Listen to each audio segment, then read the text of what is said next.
Halo teman-teman semuanya, selamat datang kembali di channel ini. Jumpa lagi dengan saya Vicky Himpong. Apa kabar kalian semuanya? Aku berharap teman-teman semua di rumah bersama keluarga tercinta selalu dalam keadaan yang sehat.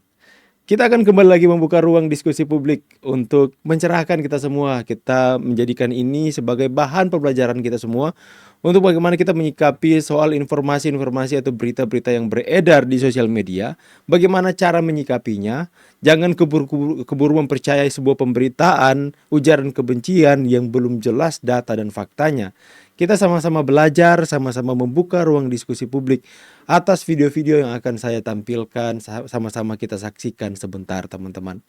Excel ini adalah video-video yang sudah beredar, yang sudah menjadi viral dan menjadi konsumsi publik. Kita akan segera untuk mendiskusikannya sama-sama. Silakan teman-teman bisa memberikan tanggapan, kritik, saran di kolom komentar. Kita akan segera membahas video yang pertama teman-teman. Ini dia. Judulnya adalah bocoran ijazah Jokowi. Kita dengarkan sama-sama. Mohon diam sejenak. Mohon diam. Saya kasih satu bocoran. Kenapa ijazah asli Jokowi tidak ditunjukkan? Ini rahasianya. Bukan. Dia sengaja memelihara agar situasi kasus ini terus begini. Maksudnya negara kacau, mengurangi konsentrasi Prabowo dalam menuju ke depan. Itu. Dan karena kacau, pasti investasi juga berpikir-pikir untuk bersahabat dengan kita.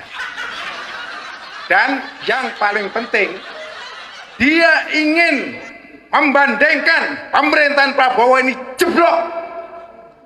Rakyat merasakan pemerintahan dia lebih berhasil, sehingga ke depan paling tidak anaknya bisa jadi presiden. Ya, 1 menit ya. Terima kasih. Oke teman-teman ya, jadi menurut pengamatan saya teman-teman akan narasi-narasi yang mereka bawa, bahwa mereka ini itu terlalu takut untuk Gibran Rakabuming Raka menjadi presiden Republik Indonesia. Mereka sangat takut hal itu terjadi karena mereka tidak sudi, mereka yang merasa diri mereka paling pantas ada di kursi kepemimpinan bangsa ini, mereka tidak sudi, tidak ridho dan tidak rela Gibran Rakabuming Raka yang mereka anggap apalah Gibran anak kemarin, masih bau kencur, belimbing sayur dan segala macam hal bulian olok-olokan yang dituduhkan kepada Gibran. Mereka tidak sudi bahwa Gibran ini menjadi pemimpin mereka. Karena mungkin mereka merasa yang paling pintar, yang paling pantas untuk memimpin negeri ini. Jadi mereka tuh masih membawa cara pemikiran yang lama.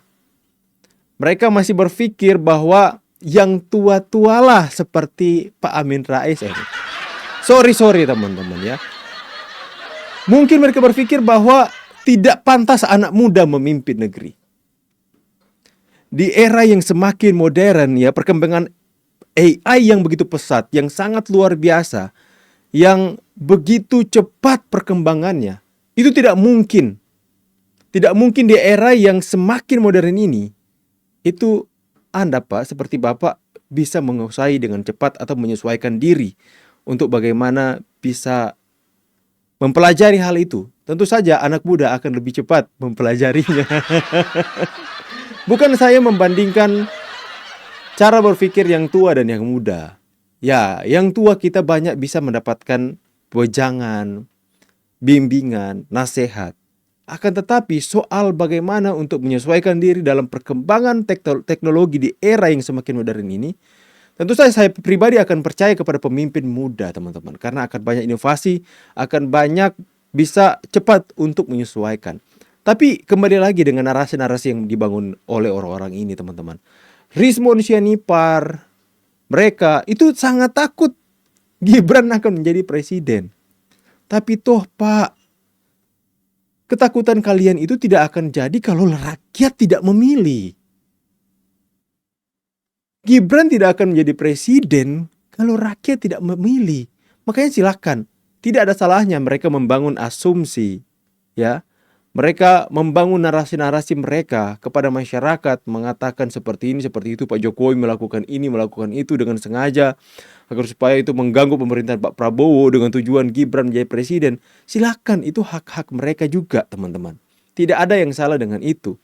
Akan tetapi yang lucunya, mereka itu melakukan hal ini, berusaha membangun narasi-narasi ini karena mereka itu yakin bahwa Gibran bisa-bisa terpilih jadi presiden nanti. Saking yakinnya Gibran jadi presiden, maka mereka terus-menerus membangun usaha-usaha untuk apa hari ini? Memakzulkan Gibran Raka Buming Raka.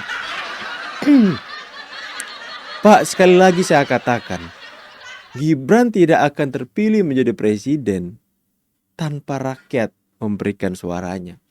Itu juga yang akan memilih kan rakyat. Jadi kalau kalian dan kelompok kalian yang selama ini teriak-teriak di sosial media mengatakan bahwa kami itu mewakili rakyat, kami ini mewakili 200 juta rakyat Indonesia, ya jangan usah takut, Pak. Nggak perlu takut untuk Gibran nanti akan jadi presiden. Kan selama ini kalian mengatakan bahwa kalian mewakili rakyat Indonesia. Tahu juga yang akan pilih presiden itu rakyat. Rakyat yang menentukan. Kalau kalian dengan begitu yakin mewakili rakyat Indonesia, ngapain takut? Ngapain takut Gibran akan menjadi presiden? Logika sederhana bisa kita lihat seperti itu, teman-teman. Tapi satu juga, sebenarnya orang-orang ini yakin bahwa ijazah Pak Jokowi asli. Ya, coba kita dengar sama-sama dari awal. Mohon diam sejenak. Saya kasih satu bocoran. Kenapa ijazah asli Jokowi tidak ditunjukkan? Ini Kenapa ijazah asli Jokowi tidak ditunjukkan? Pak, Anda sudah meyakinkan, sudah meyakini bahwa ijazah Pak Jokowi asli. Ya, kenapa ijazah Jokowi asli tidak ditunjukkan? Ya, mereka sudah meyakini sebenarnya, mereka sebenarnya sudah tahu bahwa ijazah Pak Jokowi adalah ijazah yang asli. Nanti kelompok mereka, itu salah bilang saja.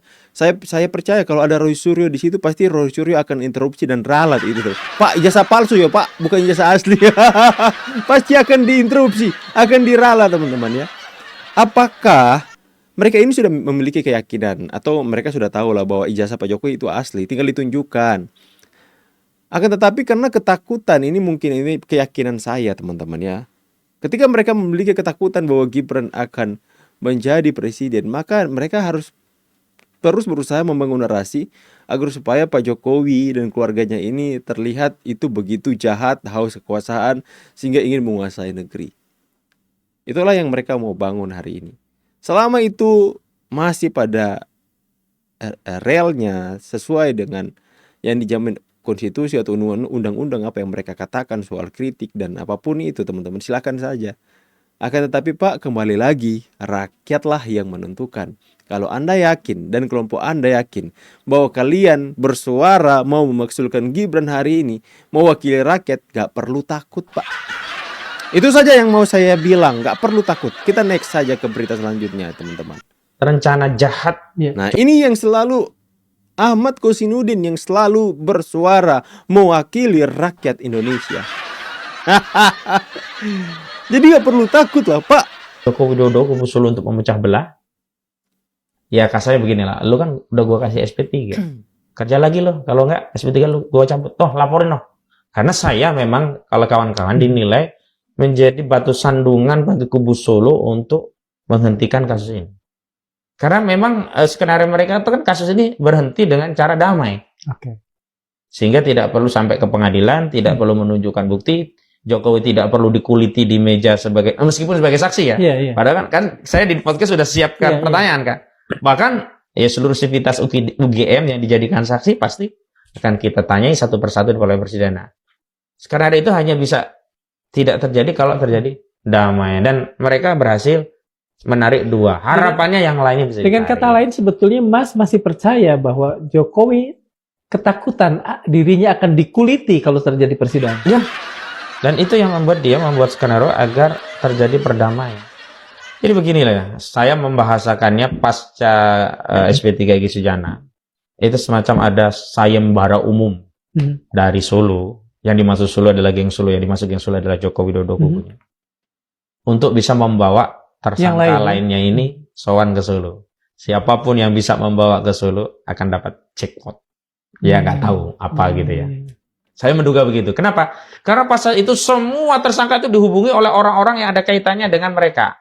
Ada yang dihubungi Farhad Abbas, ada yang dihubungi Ade Darmawan, ada yang dirayu-rayu lewat forum terbuka, ada yang forum tertutup. Fitra Romdoni, dia bicara dalam segala podcast ini baiknya damailah, menyalahkan saya seolah-olah pengacara kok nggak mau kawannya atau kliennya bebas, damai, dan seterusnya. Saya tegaskan begini, saya pengacara, target saya tentu membebaskan klien.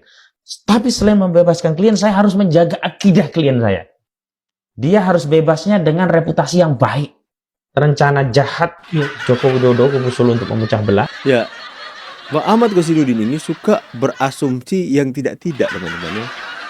Dia suka menciptakan suatu kejadian dalam bayangannya sendiri kemudian dia sampaikan. Untuk itulah kemarin dia dilaporkan sama Egy Sujana. Solo membeli pejuang menjadi pecundang katanya, menjadi pengkhianat.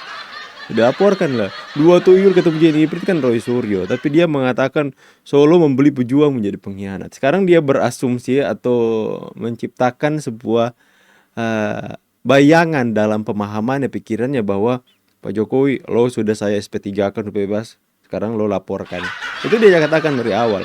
Akan tetapi ya seperti yang kebanyakan orang katakan tentang Ahmad Kosinudin ini, dia sebenarnya itu bertentangan dengan pengacara atau kuasa hukum teroris yang lainnya. Yang mengatakan Pak Jokowi yang berusaha di Solo yang menciptakan sebuah sayembara untuk di mana semua bisa damai. Akhirnya tidak bisa saling membuktikan di pengadilan, ditanyakan dan sebagainya, teman-temannya. Akan tetapi kenyataannya kita bisa melihat bahwa itu teroris dan pengacara yang lainnya berusaha mati-matian untuk kasus ini di SP3.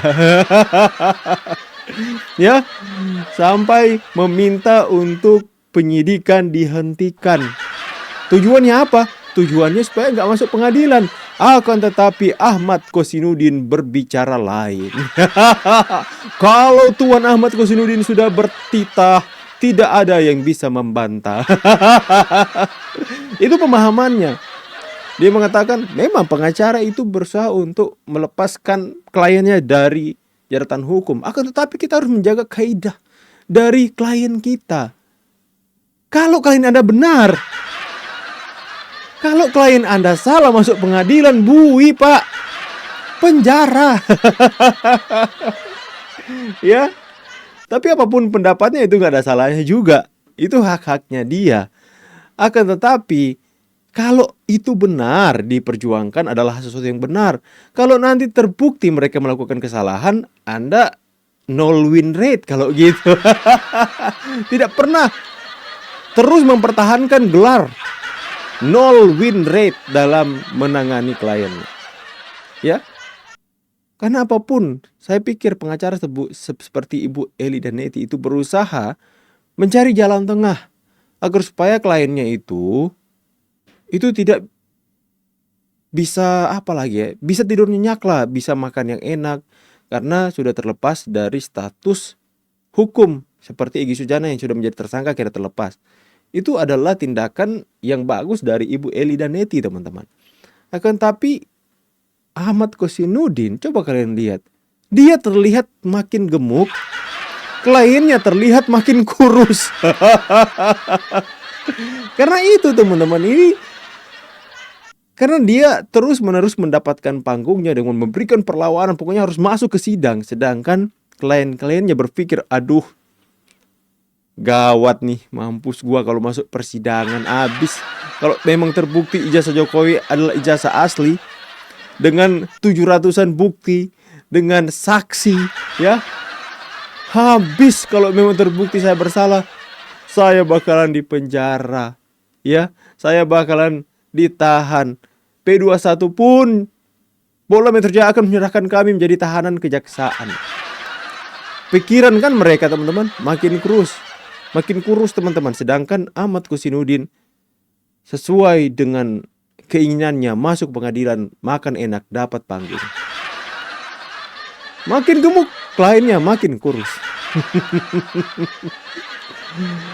Ya, tapi inilah yang menjadi apa teman-teman ya, yang saya berulang kali sampaikan, itu pendukung Pak Jokowi itu sudah nggak ngotot lagi untuk mereka segera ditahan, tapi mereka sudah mulai menikmati jalannya proses ini, melihat bagaimana kubu mereka sudah saling cakar, pengacara atau kuasa hukum mereka itu sudah tidak sejalan, yang satu mau di SP3, yang satu mau terus lanjut di pengadilan. Bingung kan? Udah saling cakar di acara debat, mereka dengan mereka yang saling adu argumentasi tentang bagaimana mereka sudah tidak sejalan, perpecahan. Nah, inilah yang kita saksikan. Kita mah pendukung Pak Jokowi yang mereka katakan termul ini nikmati aja. Bagaimana pendapat kalian teman-teman semua? Silahkan tulis di kolom komentar. Saya pamit dulu. See you on the next video and God bless you. Bye guys.